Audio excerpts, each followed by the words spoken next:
Kick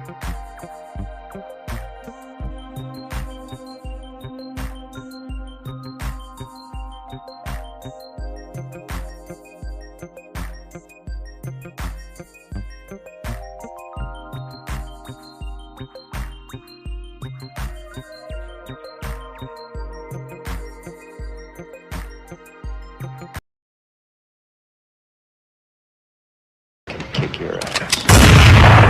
This country wants to keep me down. Keep everybody weak. It's our mission to bring back the natural order of things. Guys thing. Yippee-ki-yay, motherfucker. The ultimate male versus the ultimate meatball. I'm not talking about that unleaded, gold-friendly, tree-hugging, girly jiggling money. Don't get a sucker no statue. Give him guts. You play ball like a girl! You're in no man's land now, baby. One ugly motherfucker. Truck driving, low riding, belching, fighting, folding money. Hey, dude, let me tell you something. You long time flying 4+ sack. You're hit. You're bleeding, man. I ain't got time. You need us jar opening, oil changing, spiders squishing, furniture rearranging men. What are you? Some chavala or something? Oh, yeah. Yeah. Oh, man. Is it that time again? That time of the month? All right. It is that time of the month. Yes. Yes. It's that time of the month where we remind you that men rule the world. The men are here and we are here to rule your world, baby. So let's go ahead and bring in a man that's just oozing with machismo from Two-Face Entertainment. One, Mr. Fred Segura. Freaking vodka, man. No, not for us. How you doing, man? How you doing? I'm good, man. I'm good. I'm good. I'm good. Good to see you. Let's rock and roll, man. How you doing? Everything good? It's nothing better than being a man, Fred. Right? Right? Nothing better than being a man. You know what, bro? Oh, yes. I gotta say, bro, I love that intro, bro. I love that intro, bro. It just everything, bro. Everything, you know, it just feels right. It just feels right. It just feels right. It does. It really does, bro. You gotta love it. You gotta love it. And a man that is just boosting with testosterone from San Jose, California. One, Mr. Robert Anthony. What's up, bro? How you doing, gentlemen? Robert? How we doing? Good, gentlemen. Good. You know what? Let me get We're still men, gentlemen. We're still men, right? We're gentlemen. We're just there we go. Everything's good over here on my end, man. Just being the king I was born to be. That's my birthright. Hey, listen, listen. I tell everybody, I tell the fellas all the time. I said, listen, think about this. You were born as the most powerful thing you could ever be born as on this planet. You know, that when you think about that, obviously not physically. I mean, you know, there's animals that are stronger, but there's nothing more powerful than a man. Just think about that for all the boys out there complaining and everything. Just remind yourself, you were born as the most powerful thing you can ever be, a man. Now, dang it, do something with it, fellas. Do something with it. Man. So, all right, gentlemen. So last month, episode 4 was a little bit of a downer, right? We had to talk about something that was very serious, men's suicide and everything of that sort. And, you know, obviously all the tragedy that goes on with that. So I thought this month we'll go ahead and we'll lighten it up. We'll have a good time with it. Even I think some of this stuff might stress me out a bit. Let's go ahead and let's get into it. So what is today's topic for Men Rule the World? We are going to go over our top 3 movies that make men men. Each of us picked 3 movies that we believe that this movie is the manliest man. We'll start with the lowest one and we'll work our way up to number 1 as I'm just flicking around my cigar. Feel great with it. So this is gonna be what is the manliest man movies, man. So I can't wait for this. I'm excited. I want to go over you guys' picks. I want to see why you guys are picking your picks. I'll explain why I picked my picks. And let's see, man. Let's see where we go with it. Fred, before we get into it, how you feel about your picks, brother? You know what? I'm good, bro. I'm good. I feel really good about them. I feel really good. And you know what? Let me be fair by this, bro. I'm a big movie guy. Right. You know, hence the name The Grindhouse, right? But and it's hard for me to even narrow it down, bro. But I'm happy with what I got. Yeah. It was definitely of a challenge. Robert, let me ask you this. How challenging was this to you? Because we're about to go through our top movies that make a man a man. Dang it. Yeah. How tough was this to you to just narrow it down to 3? It was tough, man, because I changed a couple times. There were a couple ones that I thought I was going to put in that I was like, man, I could have gone 3 different movies and still been happy with my list. I could have gone, but the thing is, man, is that I just want to say I was prepared, and I didn't do anything crazy like all of a sudden change. Wow, you know what? That's good, bro. That's really good. Yeah, Fred. Isn't that very unprofessional for somebody? It is, bro. I think you know what, bro. It just shows that the guy's an overthinker if they do that, bro. I just it's what it is, bro. It's what it is. But hey, all right. Before we get to our picks, you know what? For me, yeah, man, it was kind of challenging. There's one movie that hands down, I was like, this one's it. This one is it, because I have always said throughout my life, I said every man needs to watch this movie. So for me, it was kind of a no-brainer, even though, just like you, Robert, I could have replaced all 3 of these movies with 3 other movies as well. But with all that, let's go ahead and we're going to start with our 3rd and work our way up to number 1. So let me put the cigar away. That was just one last shot for Sports Center or something. All right. Okay, so let's go ahead and let's go through them. I'll kick it off, man. I'll kick it off. I'll go with my pick first here. All right, I'll go with mine first. So, mine is from. Let me see. Actually, let me get the banners out here. Okay, so I'm gonna put us to the side just a little bit. Hey, we're still here. We're just on the side on the TV. All right. So my number 3 pick from 1986. I'm going with the movie Stand By Me. Okay. Before I explain, I want to hear you guys' thoughts. Okay, Fred. Not so much why do you think I picked this movie, but do you think there's a good choice? Do you understand where I'm coming from before I even explain why I picked this movie? Okay, first and foremost, man, I think that's a great pick because it shows a youth, man, a youth of a time period that unfortunately we don't have today, and that's what made us be who we are. We always went in search of stuff, I mean, went out there adventurous, did everything not like today's world. So it not only showed a unity and loyalty amongst friends, but it showed that they were out there adventurous, out and about, bro, looking for it, not just sitting around at home. That's really it, bro. Okay. Robert, without me explaining it, which I'm about to do, can you see maybe where I'm coming from? Definitely, man. And I'll be honest, if I was thinking, I knew you would pick this movie. You've talked about it in the past. You know what I mean? I know that you're big on that, and it's a good coming of age movie.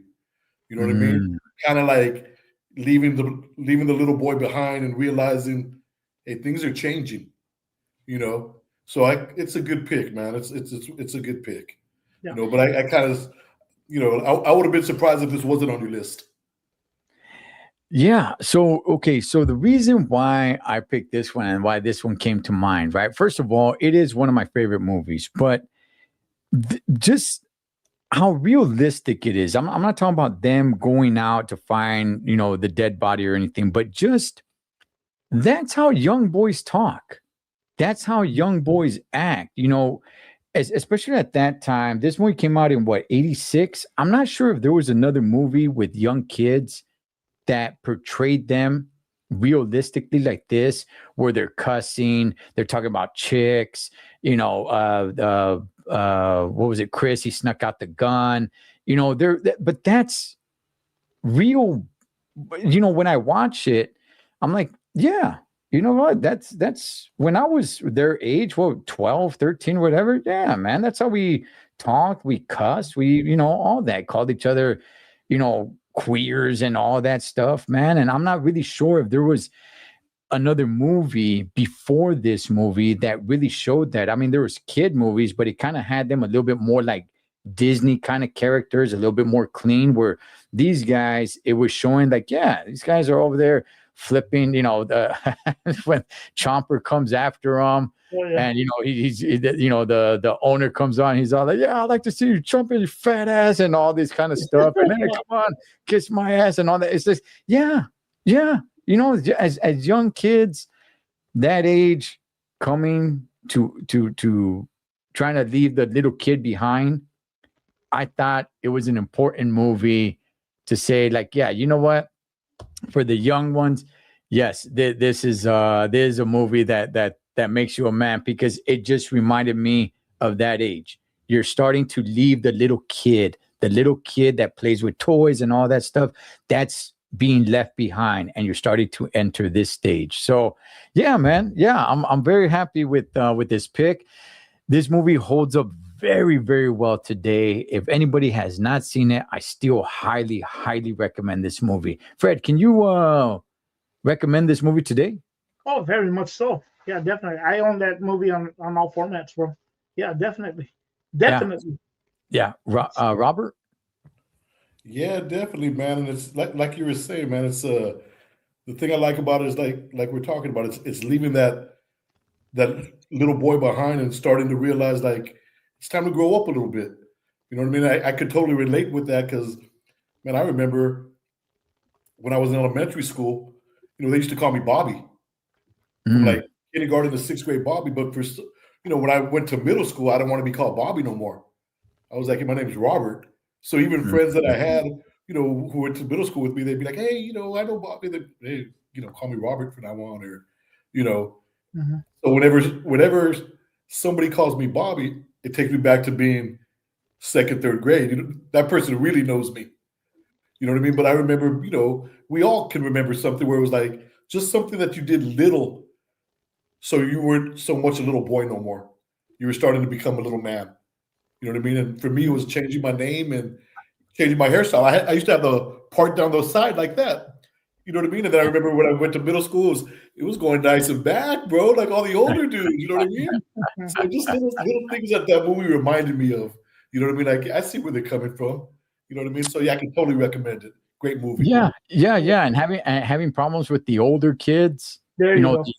The older guys and how they had each other's back. And like I said, like there's other movies that have the youth, but it was always kind of portrayed kind of like The Sandlot, great movie, right? And every boy can see themselves in that movie, but they didn't cuss, they didn't talk about girls like that, and it's like it leaves all that out. That makes it realistic. This one adds all that in there. The way they cuss at each other, everything like that. The problems that they had with the older kids, all that with Eyeball and all those dudes. It's just super realistic, super relatable. When I was 12, 13 years old, absolutely, man. So that is my number 3. All right, Fred, It's a time period film that I think we've lost, to be honest with you, from what it used to be. That's the most important thing. But hey, yeah. No, I'm laughing at Eddie Vega here, except for the Looney of Bentucas. Yeah. That's when he goes crazy. He's all like, what is he saying? Like he ragged my old man. He ragged my old man. Like, forget about him, man. Forget about him. Yeah. No, it's a great movie. It's a great movie. It's so realistic for anybody. For anybody. I know, most ladies they don't watch Men Rule the World, right? But if girls want to know what boys are really like, how they really talk, how they really treat each other when they're 12, 13 years old, this movie's the one that gets it right. Sandlot is a great movie, but it's very Disney-fied. It's very, this one gets it right on, man. So, all right, Fred, let's move on to your movie, brother. What is your number 3 movie? My number 3 movie would be Brokeback Mountain. No, not for real. No, it's the Roadhouse, 1989. From 1989, Patrick Swayze in the movie Roadhouse. Swayze all day, bro. Swayze all day. Hey, and if you see the way he spells how to spell Roadhouse, that's where I got the idea to spell the Grindhouse with the capital H. But anyways, that's okay. Yeah. A lot of facts today, Fred. I'm on my P's and Q's, bro. You know what I mean? Robert, what do you think about this pick? I like Roadhouse. Roadhouse is cool, man. It's the cool thing about Roadhouse is you watch it and they got cool things, but you also watch it and realize it's a movie. You know what I mean? He does something. There's some things that in Roadhouse it's like, okay. You know what I mean? But what movie's not a little over the top? Nobody ever said it was an autobiography. Right? Nobody ever said it was an autobiography or a real life story. So it was entertaining.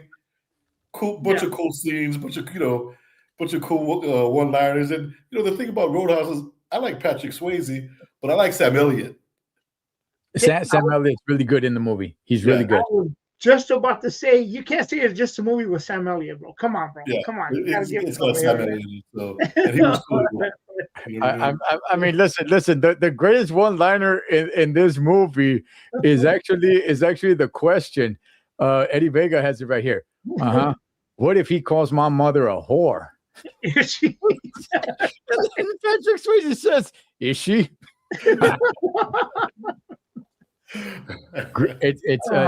No. You know what? This is it's a tough guy movie. I'm with you, Robert. Like, it's a little over the top, but not too much. I think. I'm not saying it's super realistic, but I don't think they go too crazy with it with like explosions and too much. It's a really good movie. I do recommend it. His chick kind of gets on my nerves a little bit in this movie. Oh yeah. When he kills that dude at the end, and then she's all like, "You killed him" or whatever. It's like, yeah, he was trying to kill me. Yeah. He was trying to kill me, you stupid Rod. What the hell else was I supposed to do? I snapped his neck. Yes, and you're over there trying to save him, and now you're mad at me? This dude came over here started beef with me. What's the matter with you? Good gosh, you should have left that chick alone, man. Gosh darn it. All right, Fred, explain why you picked Roadhouse here. Okay, and because it's for me, you guys are right. It's a little over the top, a little, slightly, and it is just a movie and stuff, right? But then again, they all are somewhat, Yeah. So I'll say it like this. To me, it was more of the character of Patrick Swayze. Excuse me. He's good at what he does in the job as a bouncer, right? But what makes it to me, bro, is that he goes to this other joint to clean house. He's observant. He's aware of his surroundings, and he's looking at things and how he could fix things, man. And he takes leadership and pride in that. And he starts getting rid of all the trash, bro. And to me, that's what made it like a total what it is, bro. That's what it is. At the end of the day, all the other stuff, it comes into the Hollywood thing, but just I'm talking about his leadership that comes into play. When you look at it from that angle, anyways, that's how I look at it. And the cool thing too, Ed, is, and you must have picked up on this when you were first watching it back in the day, is like, I'm an old school wrestling head too, man, and to see Terry Funk in there. Terry Funk is in there. Yeah, oh yeah. So I thought that was kind of cool because I thought he did a good job too. Yeah. You know what I mean? He's no Roddy Piper. He's no hot rod for sure. He's not. He's no hot rod. But I will say this about Patrick Swayze in this movie, right? He's got like all the qualities that in a man, right? Like Yeah. even when they try to push that chick on him and she's Oh, yeah. dancing on the table and he brings her down and he says, "Hey, keep your pets on a leash." Like Yeah. you're not gonna swindle me just because you get some hot chick to come over here and Right. shake it for me. Like no. You gotta earn this, baby. Yes. You know what I mean? Yeah. So keep your pets on a leash. It was Yeah. good. It was good, Yeah. man. And I like when he went to the hospital and he didn't take no local. He just Yeah. Real quick though, fellas, what you guys think about the remake? Nah. Hey, well, no, I look. I enjoyed it. I think it's a fun movie. Obviously, it doesn't, it doesn't run parallel with this one. This one's obviously better, but I mean, it's a fun-ish movie. Yeah, I have to agree. I will tell you this, guys. They're making a part 2 of the remake. Oh gosh. Yeah, bro. But anyhow, yeah, that was my pick for those reasons, man. And again, it's at the end of the day, it's a good popcorn flick, just to kind of enjoy, lay back and check it out, man. Why not? You know? Yeah, for sure, man. Good choice here. Good choice here, Fred. Good choice. Robert, we go to your number 3, brother. From 1992, Robert, what is it? The Unforgiven. Okay. Well, I think we're gonna have some problems here, man. I think we're gonna have some issues right here. Yeah. By the way, rest in peace, Patrick Swayze, man. Yeah, for sure. Okay. One guy that's still living. Good gosh, man. You know what? I don't want to put bad energy on this man because this man is like a hero, man. Clint Eastwood. But good gosh, this man's still kicking and screaming. He's still going, man. Keep on going, Clint. That's what I'm talking about, baby. You know why? You guys know why he's still living? Why is that? Because he lives in Monterey County, bro. That Monterey County water, brother, right here on the Central Coast. Oh gosh, that means Fred's gonna live forever, man. All right. Okay. God. All right, Fred. This is Robert's pick. What's what's your thoughts about this, man? Okay, well, for the movie itself about William Money, right? He's a widow, and he's I think it's basically like to me what I get out of it, it's a man who comes back not wanting to be his old self, bro. And it shows that even though he's already, at least in the movie, right, he's like old and decrepit, can't really shoot like he used to. He's forced into going back and becoming his old self and showing that he somewhat still got it. That's really how I take it, man. It's not giving up at whatever age, bro. That's what I get from this movie. That's why he picked it, Okay. Vic is saying he smokes fracos and drinks coffee. That's why he's still alive. Hey, Vic, this is for you right here, brother. That one's for you right there, man. All right. Okay. I've said this before. I'm gonna say it again. I do not like this movie. I think I do not like this movie. However, if we're showing movies that make men, right? Because that remember, everybody who's watching this, we're not picking our favorite movies. We're picking our movies that makes men. All right. This is Men Rule the World. Read the little corner up there, right up there on Clint Eastwood's hat, towards the back of the hat. This is Men Rule the World. So we're picking movies that make men. Damn it. Yeah. For that, I can see it.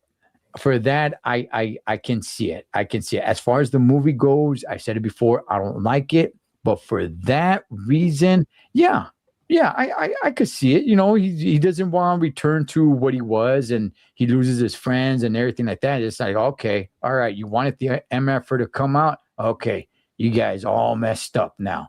So I could kind of see that. I wouldn't be anywhere on my list, but I could see why Robert would have picked it. Robert, you want to explain why you picked this one? Yeah, man. Yeah. I'll give you real simple breakdown on why I picked this, man, is because in this movie, he exemplifies a bunch of different men, right? One, he's a father. He's trying to be a good father to his kids. You know, he doesn't have his wife no more, but he's trying to hold it together, right? He's trying to hold it together for the sake of his kids, right? That's what a man does, right? Sometimes, you're forced into the hand. You got to play the cards that you were dealt, right? So that's one of the things. The second other thing that I love about this movie is his loyalty to his friend, right? There was a couple of instances. One time the one dude was like, spoiler alert, Ned dies, right? And the young kid was like, does that mean more money for us? And he was like, nah, Ned's share goes to his wife. That's integrity. If you're a man, you got to have some integrity, right? And he had it, right? Third thing was also when they beat his friend to death, he wasn't having it. You know, he wasn't having it. That was my best friend. That was my rider. That was the one guy I could trust. He went back because he was loyal. If you're a man, you got to be loyal. Integrity, loyalty. And that's a great scene when he goes in there and he's like, which one of you guys, owns the bar? And they're going at it. And he ends up shooting him. And Gene Hackman says, sir, you are a coward. You just shot an unarmed man. And the line he comes back with is, well, he should have armed himself if he was going to decorate his saloon with my friend. Yeah. Right? Yeah. To me, that's awesome. And then, he was trying to be a good man, right? Even when the other guys were getting, remember, freebies from the girls at the house? Oh, yeah. He refused to, because in his mind, he felt he was betraying his wife. So he didn't want to do that.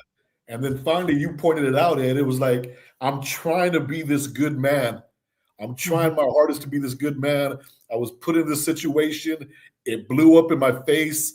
This dude's pushing me, and they bring out and they wake up that lying dog in him that had been dormant. And he was like, you know what? At that time, at that particular instance, he had to become that man.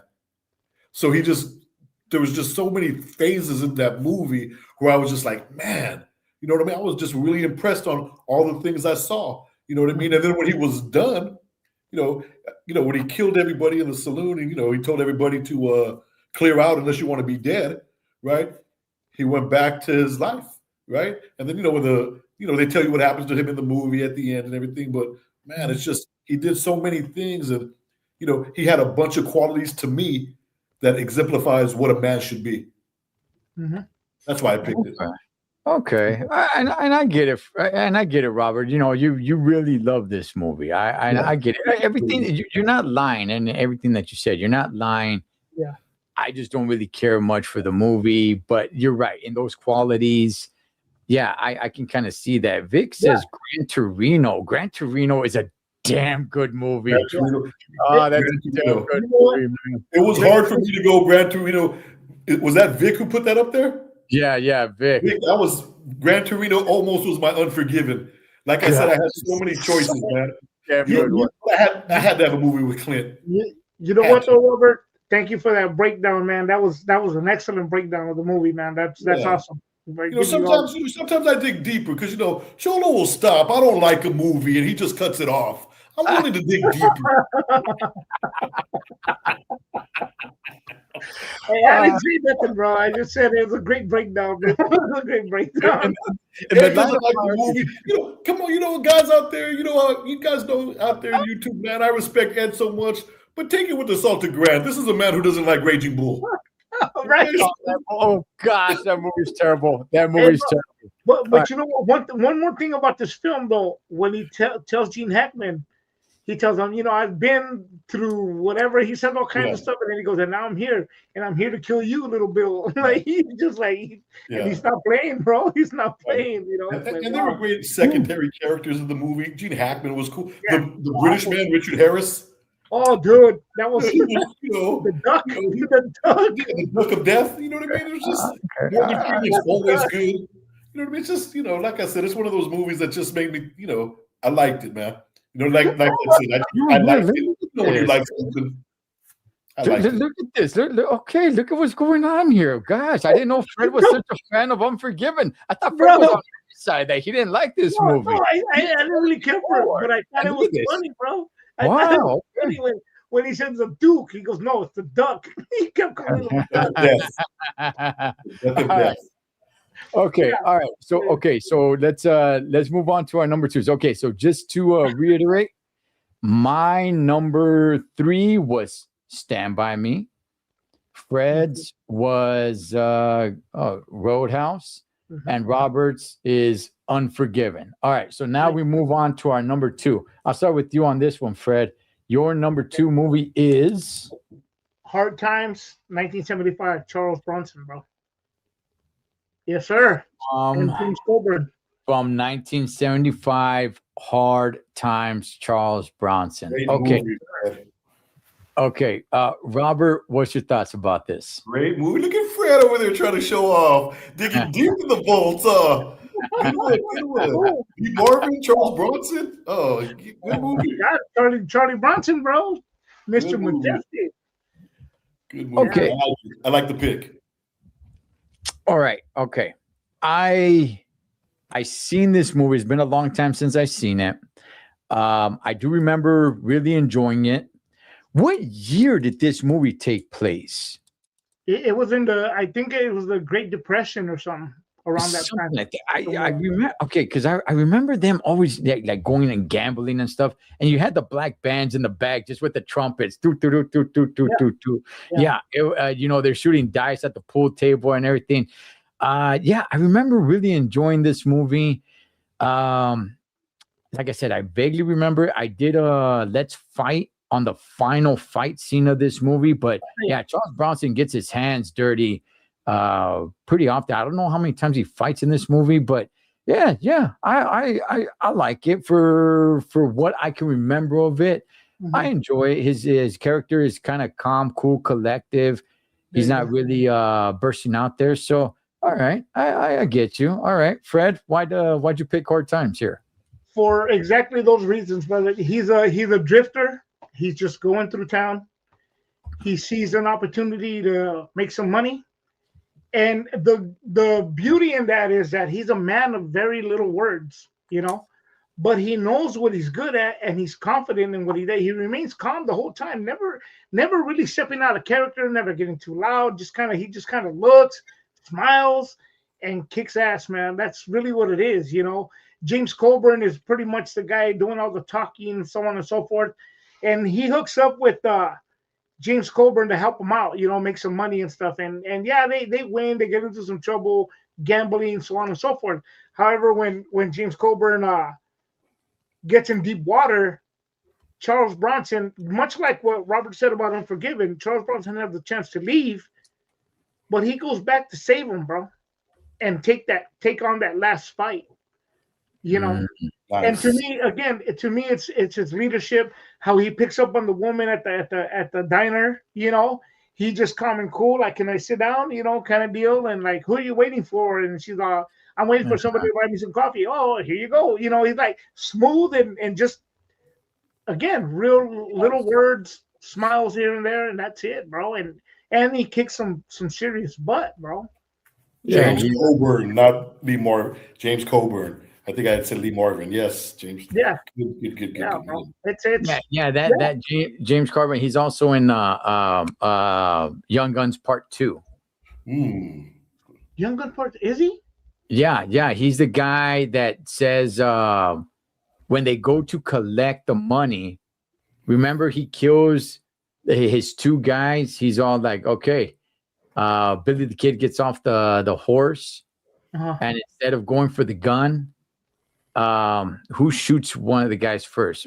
Doc is the guy that shoots the second guy, but the first guy, he's all like Dave, and pow, he kills him. Oh, that's right. Yeah. That's right. That's So right. he's in there, and that scene where he picks up on the girl and he walks her home, and it's something like, hey, can I come in, or something like that. She's all like, I'm not that easy. I'm married. He's in prison, and he's all like, oh, I didn't mean to bother you. She's all, what were your intentions? She's all like, I'll see you around. No, you know what the other thing about this movie, bro, is that he makes out like a bandit with money, and yet before he takes off, he still breaks off James Coburn some more money and the other manager or whatever, showing his that he goes, hey, I got plenty, man. Like I'm gonna, you help me out, I'm still gonna bring you out some more. Like it's just, again, to me, it takes back that time where you don't really see that anymore, bro. You don't really see that kind of stuff no more, bro. Like really, to me, that's an excellent film, man. Like in depth. I mean, look, I think it's a great film. Yeah. I don't think it should be touched. Could it, get a remake? Maybe, but I think it should be left alone, bro, because it's timeless, bro. You know, I think it's kind of similar. What I think is kind of similar to this movie, and hear me out. Yeah. And I'm saying that to Ed, because Ed's gonna be Robert. I know Ed already. All right, let's hear, because I got one in my mind too. Lionheart. Okay, Lionheart kind of reminds me of this movie. Yes. Yeah. It does. It does. So that's the movie that I was thinking of when Fred said, "Can they remake it?" Yeah. What came to my mind was the movie Lionheart, right? So I was like, oh, okay, that's the one that came to my mind. I look, I'm gonna be honest with you, Fred. I'm gonna be honest with you, and maybe just because I vaguely remember the movie. I mean, I remember, the movie here and there. I don't know, man. I mean, yeah, his character was kind of cool and everything. Yeah, I mean, we're talking about movies that make men. Yeah, I guess so. I don't want to get lost. I don't want to get lost do I like the movie? Right. Yeah. I want to stay with the definition of movies that make men, right? When you threw this one out, Diggstown came to mind with Louis Gossett Jr. Oh yeah. It's not. Yeah, it's not. What is it? James it's not. Wood. It's not. You can't hustle a hustler. Is you can't con a con man. Yeah. So I was like, okay, all right. It's decent, Fred. I'm not saying it's bad. It's decent. It's a decent film. What I mean by that too, though, is again, okay, look, his character in this film. The reason I say he's calm, cool, and collective, and it kicks butt, right? See, I'm not comparing it to anything. I'm stopping at the film. At the end, like I said, he still gives them more money. It's showing a lot. That I'm talking about the character of what I think what makes the man thing, bro. Because if you think about it, like the way I saw him in this, it's almost like I saw the character of Mike Barnes in Karate Kid 3. Now hear me out. The reason that's my favorite villain in those Karate Kid movies, because he's good at what he's at. He knows he's good. He knows he's too good. And he's like, oh, you're going to pay me for this? Yeah, I'll kick his ass. Like, it's all good, bro.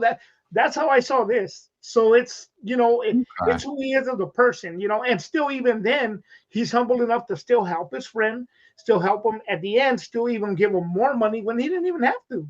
He was already good, bro, but he still decided to do that and help him out. So, and that's why I say it's something that we don't see today, So yeah, no, but that's not taking nothing away from anything else. I mean, hey, that's just how it is, Okay.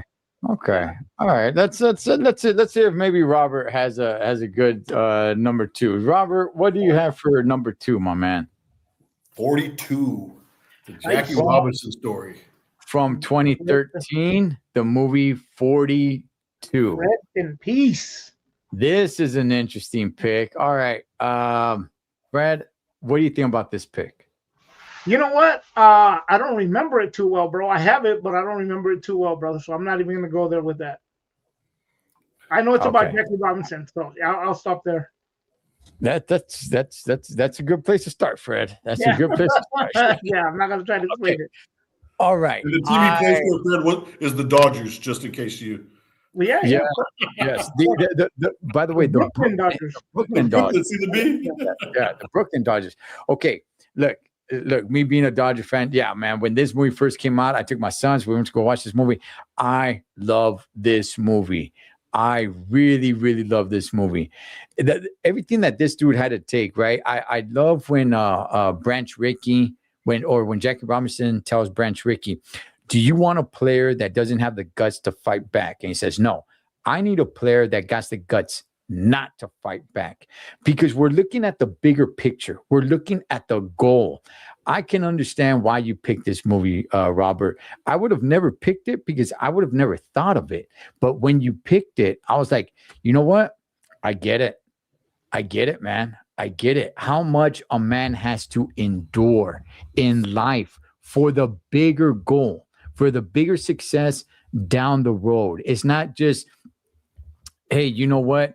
This happened, pow, like that, snap of a finger. It's no. You gotta look at the bigger picture. You're gonna win at the end.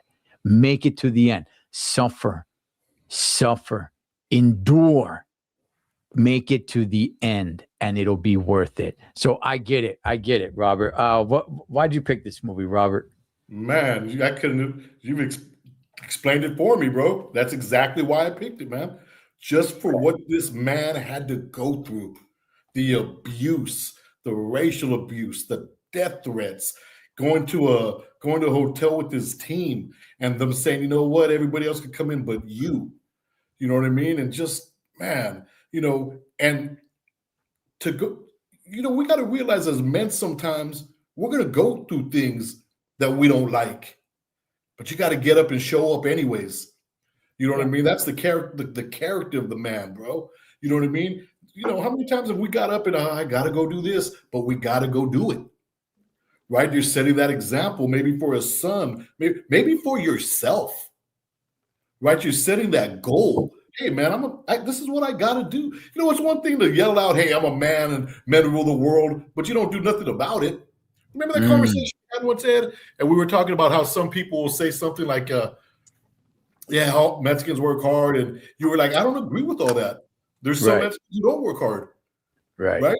Yes. Right? It's Absolutely. It's like you're living off the hard work of everybody else. Yeah. Right?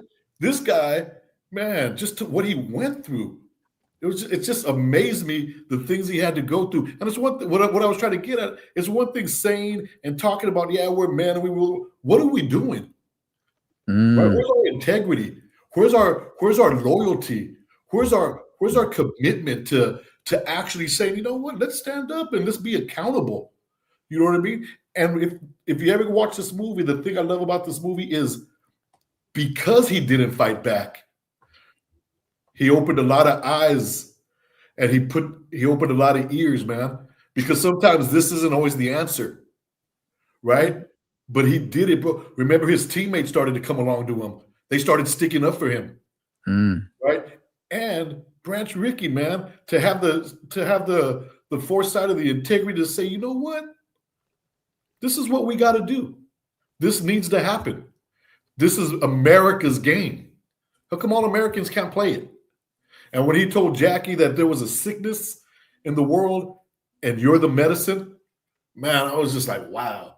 To me, it just, like I said, man, I love to see that. And as far as being a man, those are all the qualities that, one day I hope somebody could say about me, like, hey, you know what? You can say that about Robert, but you know what you can't say is that he didn't have integrity, or that he wasn't a man of his word, or that he didn't get up and try every day to be better than he was yesterday. So, to me, it was deep, bro. I was just watching and just thinking, what I've been able to go through that? It's tough, bro. Every day on the road, even at home, people hating you. Your own teammates hating you, man, it was just deep to me, bro. And I think that's what a man is. That's what a man is. Sometimes, like you said, you got to endure. Right? But when you go through that fire, you're going to be stronger. Yeah. Right? Yeah. Adversity makes the man. Yeah. By the way, may rest in peace. Chadwick Boseman, I think was his name. Yeah, he was good. Harrison Ford did do a good job in playing Branch Rickey. Yeah. Of course, bro. Come on. Oh gosh. Yeah. Right. Yeah. Yeah. No, good pick here, Robert. Like I said, I would have never thought of this movie, but when you brought it up, I'm like, you know what?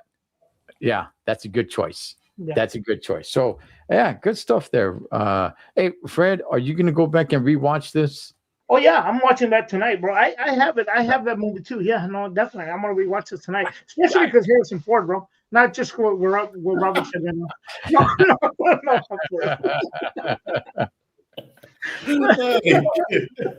Oh, stop it. All right. So my number 2 movie. Oh man, I'm biased on this one. I'm super duper biased, man. And I can't get this grin off my face because I want this one to be number 1, but because I've gone my entire life saying that my number 1 movie every man needs to watch, then I have to lower this one to number 2. But nonetheless, at number 2 from 1987, Lincoln Hawk goes trucking, tearing people's arms off in the movie Over the Top. Yes. Yeah. Oh man. Oh God. Let me change my hat. There we go. Backwards like a swing. Oh man, this movie is so. Oh. Gosh, man, this movie is so kick-ass, man. I love this movie. But Fred, what's your thoughts about this pick here, man? Well, nonetheless, bro, I think it's a great film, bro. I saw it at the movies. It's a man establishing his relationship, trying to be a good father to his son, and rekindle that relationship, bro. That to me is a lot, bro, within itself. Fighting, or in disagreements, I would say with what was it, the grandfather or something like that? If I remember correctly. It was the grandfather, yeah. And still his perseverance, bro, to get through the whole thing, and then his and of course the arm wrestling that comes into play, but the story within itself, like I said, his perseverance to reestablish, to rekindle his relationship with the son it's a beautiful thing, bro. And to me that's that's aside from the arm wrestling thing, bro, that's important for a man to do, rekindle their relationship with their kids, bro. So yeah, I think it's great. Yeah. Okay. Robert, you turned your hat backwards, I feel so much more powerful right now, bro. Yeah, which means you feel like a machine, like a truck. Man. Okay, what's your thoughts on this movie, man? Again, I would have been surprised if this wasn't somewhere on your list or you didn't bring it up in some fashion. You love this movie, dude. Yeah. You love this movie. You know what I mean? You're the only, bro, you love this movie so much, you remember little obscure scenes where it's like, what? You love this movie. It's a cool movie, man. It's a dude's movie. You know what I mean? It's a guy's movie. It's a man, like we're talking about. It's a man's movie. You know what I mean? But again, man, it's if you wouldn't have mentioned this or it wouldn't have been on your list tonight, I would have been like, oh man, that was kind of weird because, bro, we've talked about this movie, man, and you think it's cinematic gold. You know what I mean? Boom. Yeah. I'll be back. Okay. All right. So it just like I said, it's a good movie. It's one of the movies that I could just, I know you really enjoy. I know you really enjoyed it. I remember the first time we talked about it, bro, you were just, man, and this and that, and you were telling me scenes. I was like, oh yeah, that did. You got Total Recall of the movie.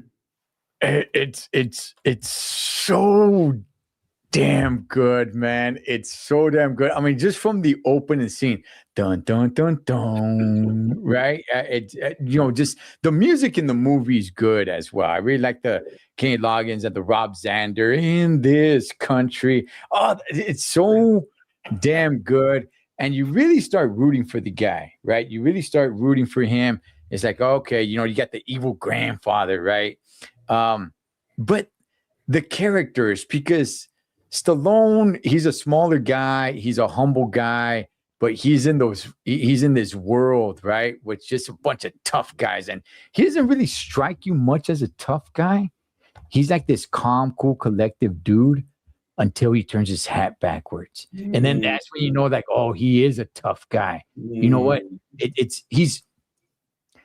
He's a strong, tough guy when he has to be. He doesn't have to have their persona all the time. But when the smasher comes walking up behind him when he's trying to have lunch with his son, with his spoiled, rotten son, and the smasher comes up to him, say, "You Hawk?" just the whole everything. And he tries to ignore him. I said, "Are you Hawk?" Hey, man, I've been hearing a lot of things on the road that this guy Hawk out there, he can beat everybody in the arm wrestling. He's like, "Oh, you can't believe everything you hear." You're right. I don't believe anything. Got 1,000 says I could tear your arm off. You want it? He's all like, "Yeah." So it's so good, man. It's so good. But you know what? You know what? Look, on top of all that, right? One of the most powerful scenes, if not the most powerful scene in the entire movie, which is exactly what boys need, is when they stop to eat, right? Because his son was brought up very spoiled with money and everything. And this is like the most important part of the movie.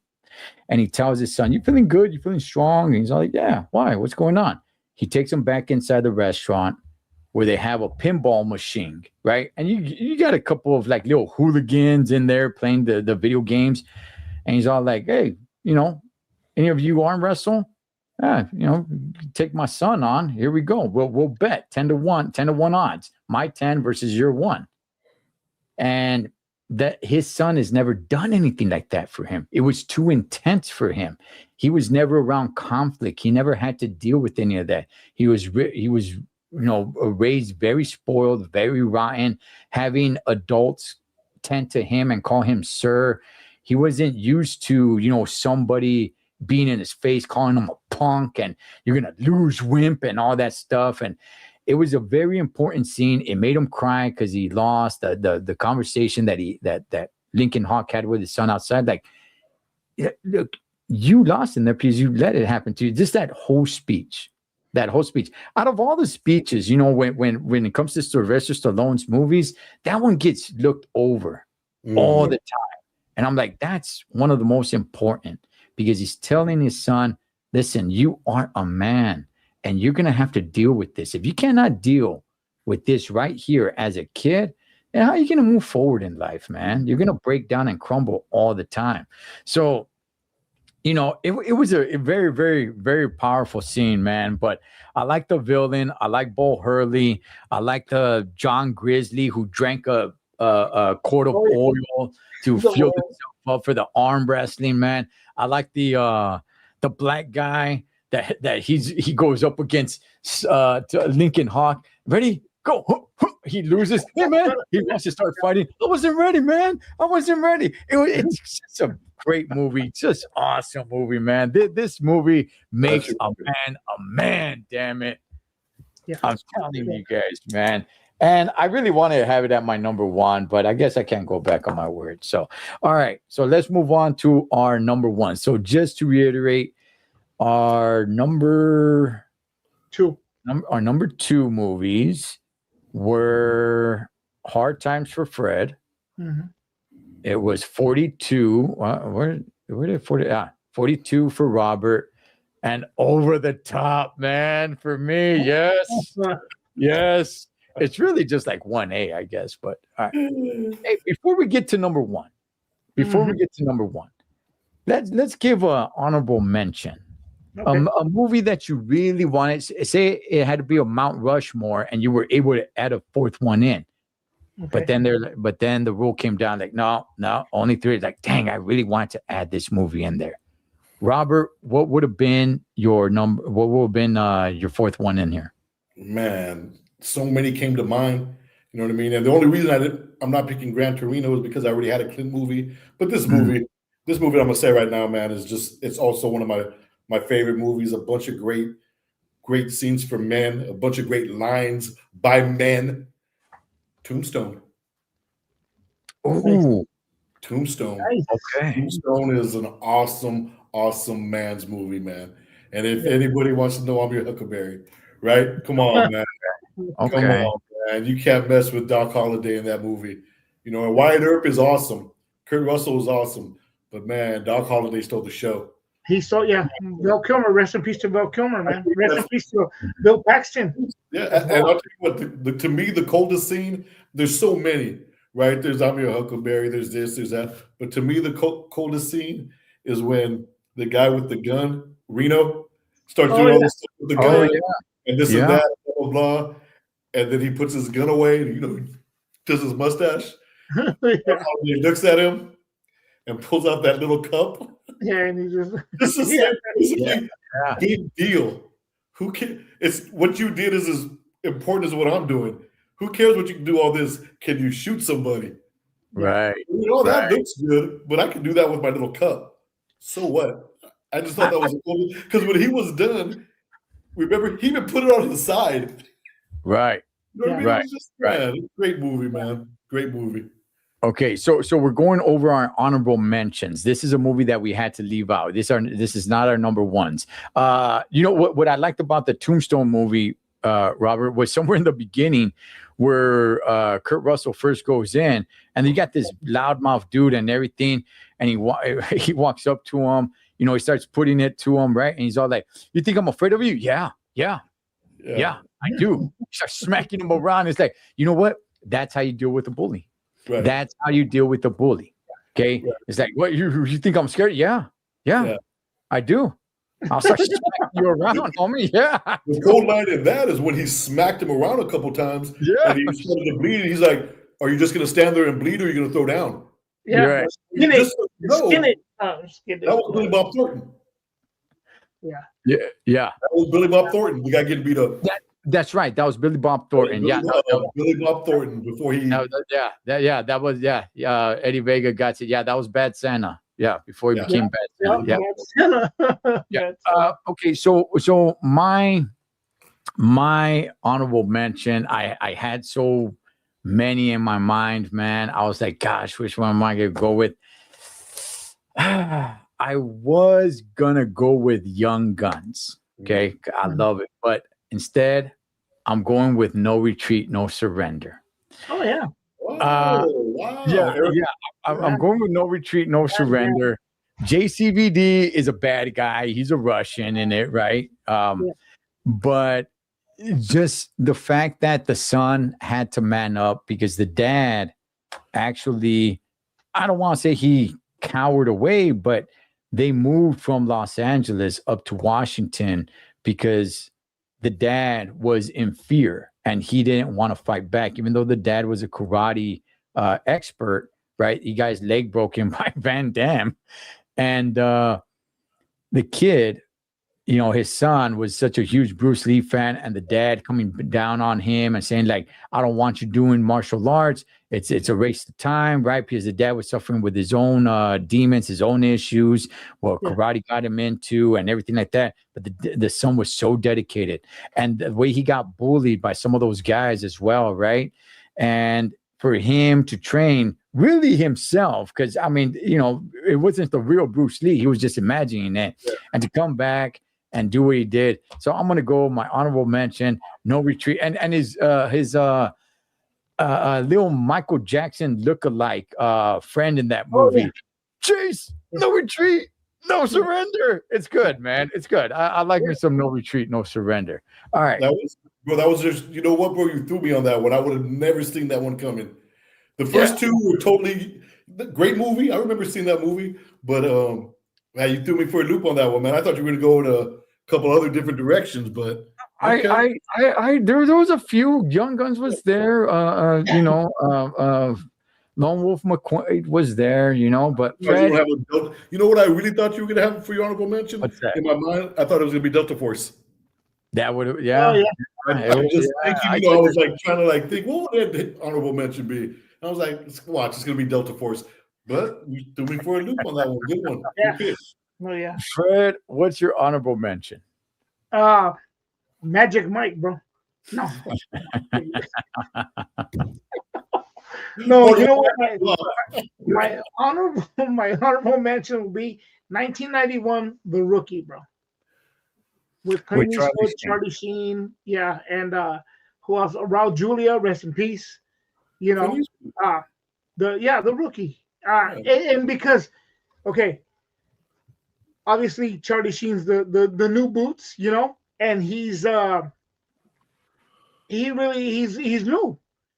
and yet you have a seasoned man, which is Clint Eastwood, taking the leadership of it, It's very outspoken, almost like Gran Torino, almost in a sense. You know, he goes up to the news. He tells the news lady, "Oh, you know, we did this and that, and that guy's suffering right now, and I'm happy about it. I feel good." You know, that kind of stuff. Tells him about the car. You know, he says, "Hey, man, any guy who paints a car like this kind of machinery should have his ass removed."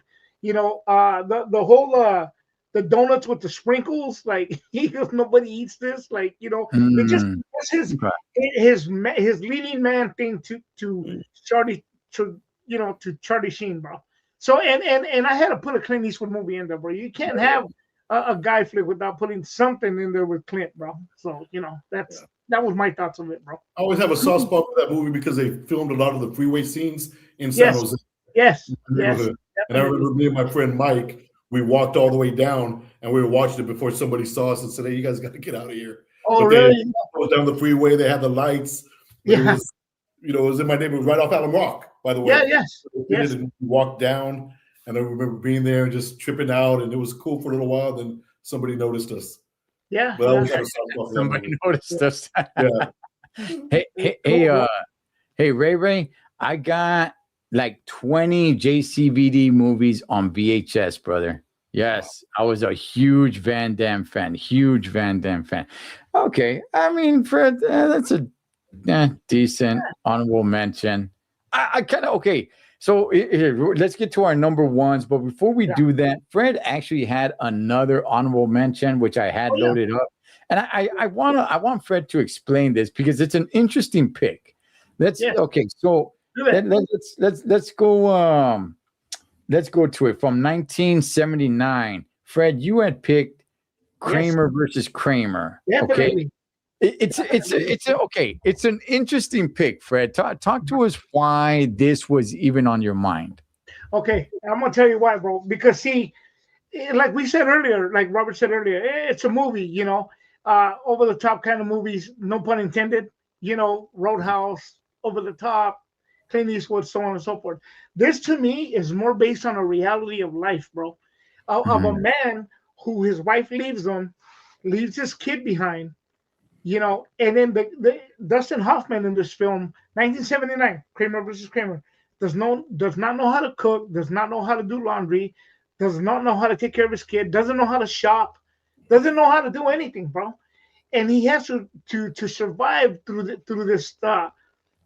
these tormented things with his son who's too young to understand what's going on. It's of a man who strives to get past everything, bro. I mean, even to when it comes to dating, you know, and so on and so forth, bro. I think it's a great film, bro, and it's more based on more of a reality type of life, bro. So that's why I still think it's a great film. It's a great, and if anybody hasn't seen it, bro, I highly recommend this film due to that, you know, and mind you, that one thing that my mother, God rest her soul, she taught me how to do stuff, how to wash your clothes. You know, don't put all the things in one shot. You know, not the whites and the lights and the darks and all this other stuff. And it makes me think of this film, bro. You know, don't be, you know, where a guy doesn't know how to do anything, bro. This is a little bit of a different side, bro. But I think it's great, and I still think that a man who can survive, bro, and with his kids on his own, bro, is a great thing. I went on to raise my nephews on my own, which is Eddie Vega there, bro, and his brother, bro. So I think it's a great film, bro, and I think it's a great man film, if you will, for a real life situation. You know, not the tough guy role, but rather the life role of a man. You know. Well, you went to raise Eddie Vega, but you left the eggshells in the French toast, dog. Right. All right. So I like that crunchy style. Anyway. Okay. Robert, what's your thought about this movie? Because this one is a little bit of a sideswinder. I don't think many people would think about this movie when you think about man movies, right? Like this movie that make you a man. Like nobody really think about this one. What's your thoughts on it? Kind of threw me off a little bit, you know, Kramer versus Kramer. You know, I'm just glad he wasn't going to go with his other pick, Mrs. Doubtfire. But no, it was Mr. Mom, bro. Anyway, you know, just the one thing I want to say, man, is that, you know, and I'm gonna throw it out there, man, is that we got to realize, man, that being a man encompasses all kinds of things. Being a man doesn't always mean being the toughest. That doesn't make you a man, right? Just because you're the toughest. It's cool. Most dudes recognize that. Most dudes will be like, oh, that dude's badass or this or that, man. But you know, the thing about it too, man, is, you know, sometimes it's the competence of the man or the ability, like Fred said, man, to like, man, I got to figure this out. You know, I got this little dude watching me. You know what I mean? So coming from that angle, you know what I mean? You know, like I said, you know, I think a lot of times we mistake what a man is, right? A man, the strength of a man can come in many different ways. But as long as you're projecting strength, I think you're a man. You know what I mean? And like we said in the beginning, and I know we're half-heartedly joking about it, or maybe we're not. It's great to be a man. You know what I mean? Yeah. But what are you going to do with that responsibility? Right? What are you going to do with that responsibility? You know what I mean? I'm not trying to preach or anybody out there get all, you know, I'm not trying, but I'm just saying, you know what I mean? Are you setting that good example? You know, but it's a reality. It's a reality, you know. And the whole eggshell in the French toast was a joke actually in the movie. And then he folds it because he doesn't know how to do it. So he puts it in a mug, you know, and he just, all these things. But you're right. Exactly that, bro. When, you know, you don't know how to take care of oneself, bro. I think that, you're right. That's what it is, bro. That's why I kind of picked it, because it took away from the typical tough guy part. That's why I had originally picked this, bro. But good thing, man. Thank you. Yeah, well, just to be clear, Fred, you didn't stick with your pick. That you didn't. Of course. Hey, but I picked it, bro, for those reasons, and I think it's an awesome pick, still, bro. Yes, and that's why I did want to spend a little bit of time on this, because it's a very interesting pick, and after, you know, when you brought it up, I'm like, Kramer versus Kramer, and I'm thinking about it. I'm like, nah. And the more I thought about it, the more it made more sense. Mm-hmm. And yeah, man, it's basically, you know, him taking all the role, the responsibility, and everything. The scene of him with the kid and the ice cream, like, hey, don't be taking that ice cream. You better not take a bite of that ice cream. Yeah. That scene right there kind of got me a little heated. It's like, okay, why are you waiting till he eats the ice cream? Damn it, right? And then he takes him to the room and cusses him out a little bit. But yeah, this movie does make sense. You don't think about it when we talk about a movie that makes a man a man. This one never comes to mind. So I was kind of proud of you, Fred, for picking this movie, man. I was, but then you said, Charlie, take this one out, X'd it out, man, and because you wanted to go with Pretty Woman. So Magic Mike too, bro. Magic Mike too. Or Brokeback Mountain, you know. I mean, there was one of those, you know. I took those out later, but no, this is definitely a good one. This is definitely a good one. Makes sense. All right, I don't know where Robert dropped off to. I don't see him in the back or anything, but let's go ahead and let's move on. So we'll go with our number one. This is our number one pick now, and if Robert doesn't come back on, we'll go ahead and do his number one without him. Okay. Let's see. No, he hasn't hit me up or anything. So, all right, Fred, what is your number one? 1973, Walking Tall. Yes, sir. Joe Don Baker, bro. Definitely plays the Sheriff Buford Pusser, bro. Yeah, definitely. That's the movie I picked, and I'll tell you why I picked it, bro. Because of course, this is more of a biopic in a sense, you know. Mm-hmm. But the what he had to go through in life, bro, of being a former Marine, goes back home, and being a wrestler, you know, he's a big man, and you know, just seeing the local town people ripping people off in a sense, you know, with the casino. Of course, back in what was it, 73? And then him, you know, seeing that the police was crooked, being in a small town out in Tennessee and so on and so forth, having to do all that, bro, and then so many people hate him for cleaning up the town in a sense, and then attempts on his life, numerous attempts I might add, which is there's also a part 2 and a third part, but having his wife being murdered and stuff like that. Again, just everything in general, bro. Like what he had to go through, but yet he never gave up, man. He never gave up. He kept moving. He kept moving forward. He kept stepping forward.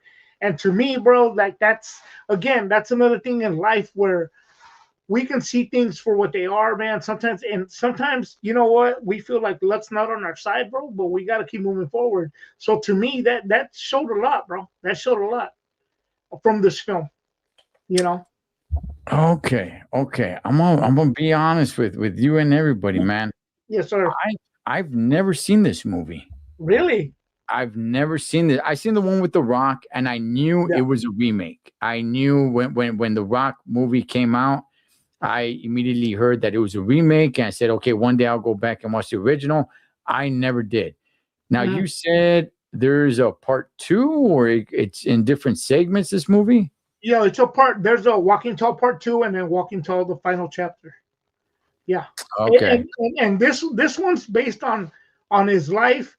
The second one is based it's still based on his life, obviously, but it's more based on how they made the movie, because it's a different guy that plays him in the second part and third.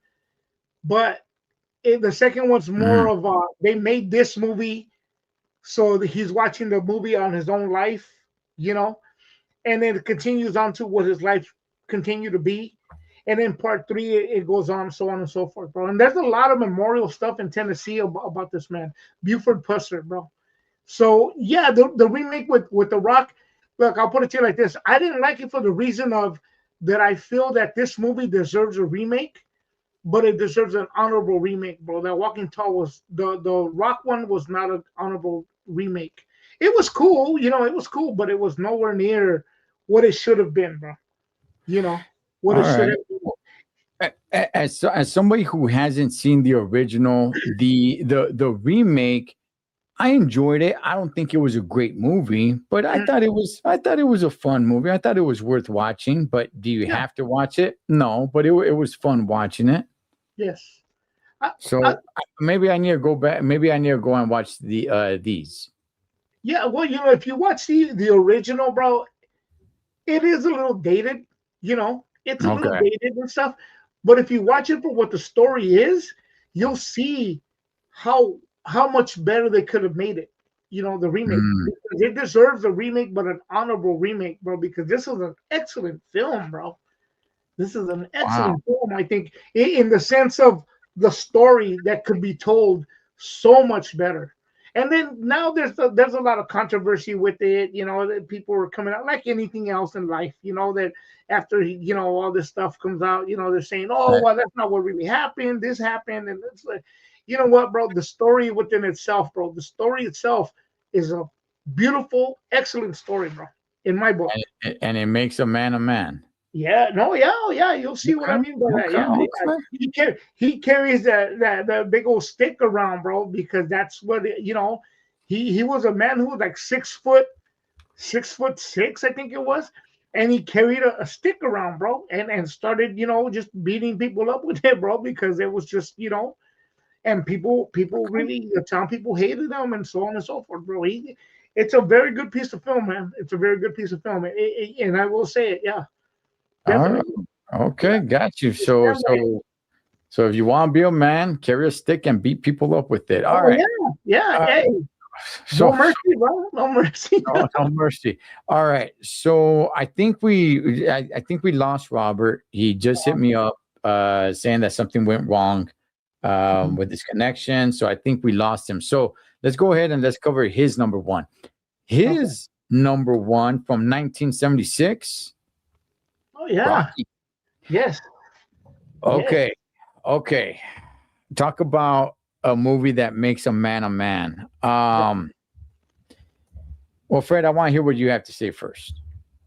You know what? This one, bro, is another beautiful tale of a man who, again, his perseverance of trying to achieve where he wants to get to. dedicated, you know, and fully committed into it, bro, and going after for what he wants, bro. You know, uh, I can't even say any less, man. This movie really touches me because the first time I saw it with my mother, God rest her soul. So this is a really good film, bro. And again, I think what makes it a man again, it's not so much as the boxing, it's his drive, bro. Him, you know, going after the woman he loves, his again his perseverance to get to what he wants, bro. You know, that's really it. It's pretty cut and dry, bro. Okay. Look, I love Rocky. I love Rocky, and I know I believe I know where Robert's going with this. Yes, Yeah. his determination, his drive, you know, the toughness and everything. Because in reality, just being honest, Rocky's a little bit of a dummy. Yeah. You know, I mean, the guy, you know, he's kind of a dummy. He doesn't really know much. He's not articulate. He doesn't speak well. You know, he doesn't have, you know, book smarts or anything. He's a little bit more of a street guy, a guy that kind of talks a little bit like this, but he's got some muscle and he knows how to throw a punch, right? But, you know, and he's kind of used, right? He's used by the loan shark. Hey, man, this guy owes me so much money. Go over there, break this dude's hand, or, you know, punch this guy out for me or whatever. Gets a shot. Yeah, look, it's a movie of determination. Yeah, I know I think I know where Robert's coming with this, because he changed his whole life around. He went from the streets to really taking this one big opportunity and doing something with it and changing his whole life around, finding love with it and everything. So yeah, it's a good pick. It's a good pick. My French was always get me emotional, Mickey especially. Yeah. Hey, yo, Mick. Yeah, Dude. it's a good pick. Look, great movie. Great movie. Would I have picked it for a movie that makes a man? Yeah, I mean, I get it. It's a little bit tough and stuff. I don't know. I don't think it would have made my top 5 list, but it's a great movie. It's a great movie nonetheless. So, all right, let's go ahead and get to my number 1. So I don't know why, but ever since I was a kid, I had always said, like, look, every man needs to watch this movie. You cannot be a man and not watch this movie. And I always stuck with that. I don't know why, but I always stuck with it. So that's why this movie's number 1, because through my whole life, I've been saying that. If not, it should have been over the top. But my whole life, I've been saying, if you are a man, you cannot consider yourself a man unless you watch this movie from 1987, the movie Predator. Oh, yeah. Predator. Now, here's the thing, Fred. Here's the thing. Not too long ago, there was this whole thing, right? Of like, hey, who's gonna win? 100 dudes or a gorilla? Oh, yeah. Okay. Doesn't this movie answer it? I mean, there's weapons, but the freaking the Predator had weapons himself. Yes. All right, so this movie answers it. Man will dominate, Holmes. Now, I totally agree. Here, we'll lose a couple of lives, right? Like Mac, he lost life. Give it up to Carl Weathers. Oh yeah. Give it up to Dylan. Give it up to Dylan, right? He continues fighting, Fred.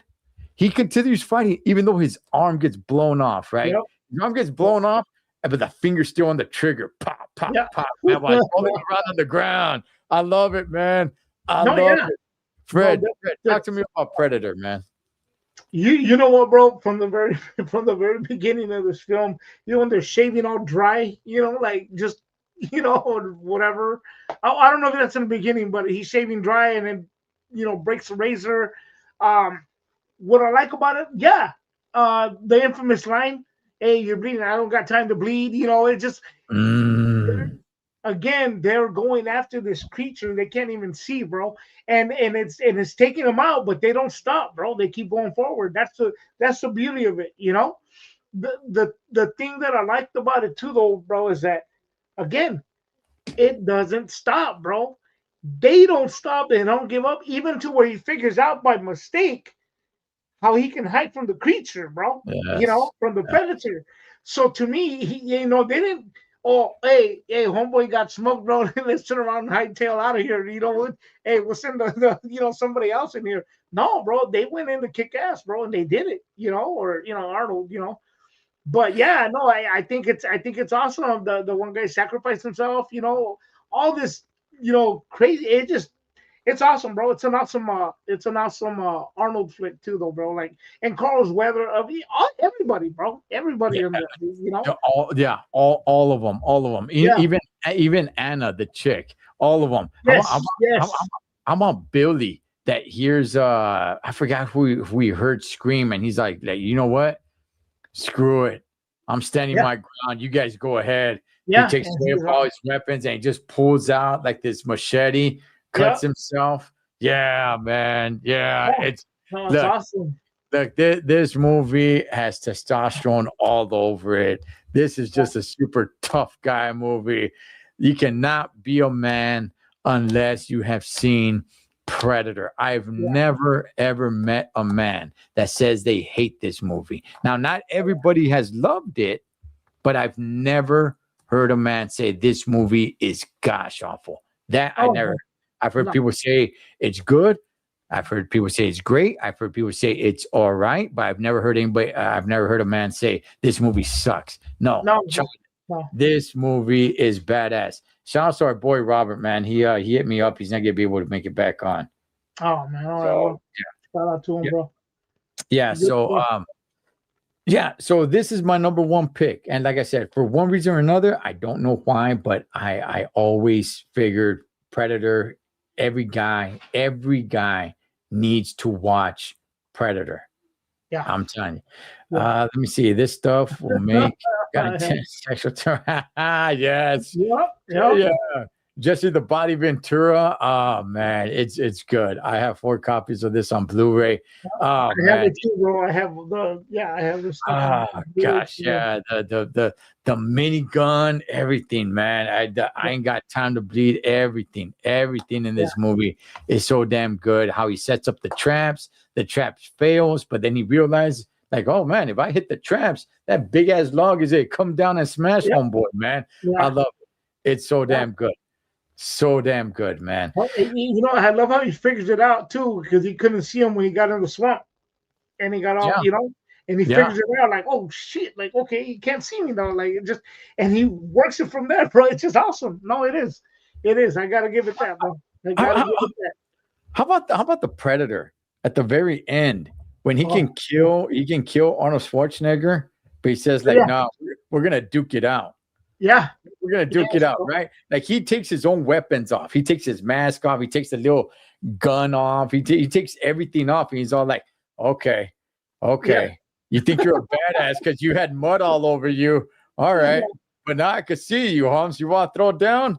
Okay. We're gonna throw down. He takes all his shields off and everything. It's like, let's go. Mano a mano, mofo. Let's throw down. He starts smacking them around. and that was awesome too, though, because that's when we got to see what it really looked like, and he goes, "You're one ugly," but he told me, it's just, no, it is, bro. It's a good film. I like that, man. I enjoyed this one. I saw this not too long ago too, though, man. I resaw it again, Southpaw is the one that hits hard, man. I tell you, So Jake Predator is number one for me.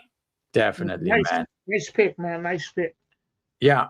Nice. Well, that will do it, man. Our brother Robert, he had some technical difficulties. He hit me up and told me he wasn't going to be able to jump back on. So we covered his. So just to reiterate, all right. So let